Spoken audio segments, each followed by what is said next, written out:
Hello and welcome to today's program where we are going to discuss the subject of changing people's outlook on disability, and in particular to the money spent, the finances spent by people with disability. Before we start today, please don't forget to subscribe to our channel because we need you. We need you to help us get those numbers up so we can continue to grow and build more content for you.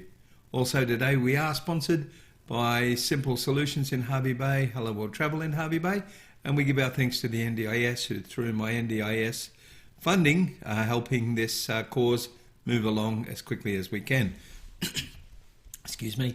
Okay, let's talk about today's program, which is changing people's mindset on disability, and in particular the money that they bring into, or the finance that they bring in to the community. Now, in the UK, they have branded the disability dollar the purple dollar. Don't ask me why, but they have. There you go. Got a nice purple dollar there. I don't know why they made it purple, but they didn't. We're going to run with that. And they're doing that in order to show people that the finances spent by people with disabilities are significant. And in fact, in the last 6 months, they had a shopping day for the purple dollar where people took notice of what was happening, and they kept records, and they said the amount spent by people with disabilities was much more sizable than what they thought. So let's just talk about the money that's brought in. Now, we don't have a way to gauge it very well, but there is one instance where the government has kept some figures that really do show how money comes into the community through disabilities, and that in Australia is the National Disability Insurance Scheme, which is fairly new. And there's some numbers that have been brought up on that by the government which show how much money is being brought in. So let's have a look at just one area in Melbourne, Frankston, okay, which is a tiny little suburb in Melbourne. And you think, well, how much money could people with disabilities bring into one suburb? Now remember, here we are only talking about services provided by the NDIS for people on the NDIS. There are many, many people with disabilities and elderly people with mobility impairment and all sorts of people that aren't on the NDIS. In fact, the majority are not on the NDIS. But let's take a look at how much money the NDIS brings in to just that one small area of Melbourne. Now, excuse me, got a little bit of a tickle in the throat today. I can promise you it's not COVID, it's just a tickle. Let's have a look at the figures. The current figures they have are from July 2018 to June 2019. And in that one area of Melbourne, that one suburb, the NDIS services brought in a dollar figure of $22,440,000 just for that 12 months. And if you look at the forecast, they have a forecast for just a couple of years away in 2023, and because more people are getting onto the NDIS, excuse me again, and the figure goes up to $58,127,900. So that's quite a sizable amount of money. If we look at, I'm up here in Queensland in a place called Hervey Bay, so you would think, well, probably not much money would come into a place like Hervey Bay. I'm just putting in the postcode to have a look at the figures. And I'm going to those figures again for July 2018 to June 2019. And in the Hervey Bay area, it brought in $32,350,000. And the forecast for 2023 is $68,855,000.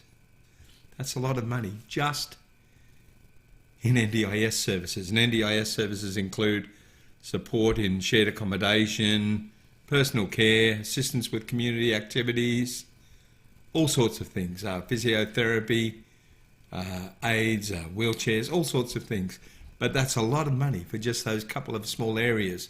But it does give you a gauge of what the disability dollar can bring to a community. And this is what people do not realise when they look at disability as a liability.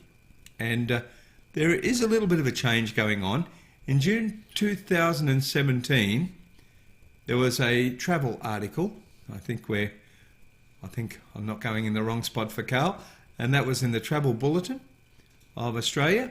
June 2017, Accessibility Travel, they did an article on the potential of disability travel in Australia, and I'm going to read off my screen to tell you what they said. Much of the tourism industry regards accessibility as a cost, not an asset.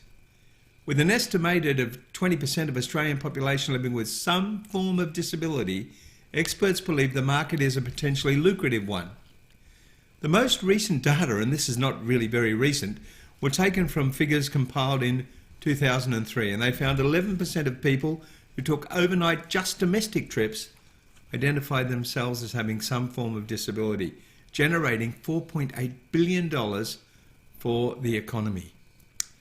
Yet, if the domestic industry got its act together, it could share in $8.7 billion bonanza.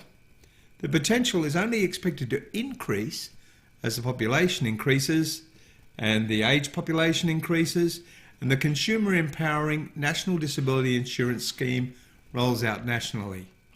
Now, we'll talk about that in a minute, but just to give you some figures from America, USA in 2002, when they talked about how much money people spent on travel, and this was basically domestically in the US because people don't travel internationally a lot with disabilities unless they have confidence, and that's why we need to change the mindset. So there are more disabled rooms or more accessible rooms, more accessible venues and so on.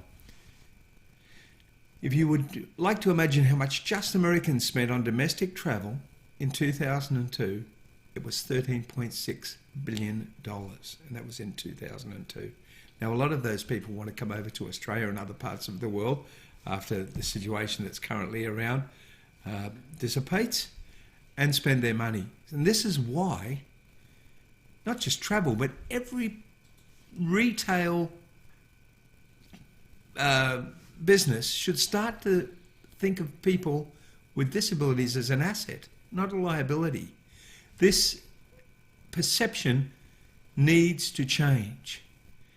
If people start making things accessible, more and more people with disabilities will frequent their businesses and bring their money to them.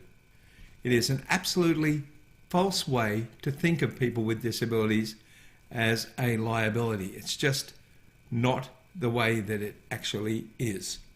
So please keep that in mind as you think or try to rethink your situation regarding the amounts of dollars and that people with disabilities bring into the community, and try and rethink,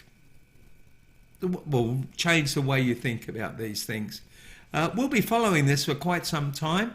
We'll keep our eye on the figures and all the things that, all the developments with both the NDIS and just disability travel and disability retail, all sorts of things disability. So make sure you keep watching us for that. And if you have any particular insights or anything you want to say or tell us, please drop us an email at admin@accessibleglobe.tv. Don't forget that today we have been proudly sponsored by Simple Solutions here in Hervey Bay, and they're wonderful. They do lots of things on the NDIS and lots of things to make lives of people with disabilities so much better. We're also sponsored by Hello World Travel in Hervey Bay, and they've already been part of sending people from Australia to Thailand in fully accessible travel that was really, really empowering. And right now, because of the COVID situation, working on Australian packages to Cairns, to the Fraser Coast where I am, and eventually down in Melbourne, Sydney and the Northern Territory.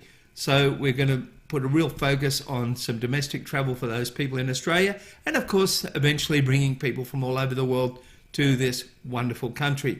We'd also like to thank the NDIS, because through their funding, through me being a participant in the NDIS, as I said, they're freeing up some of the cash that I do have to put into this wonderful project that I'm really enjoying, and we hope you are too. Once again, don't forget to subscribe to us, and we'll see you again soon on Accessible Globe TV. Thank you.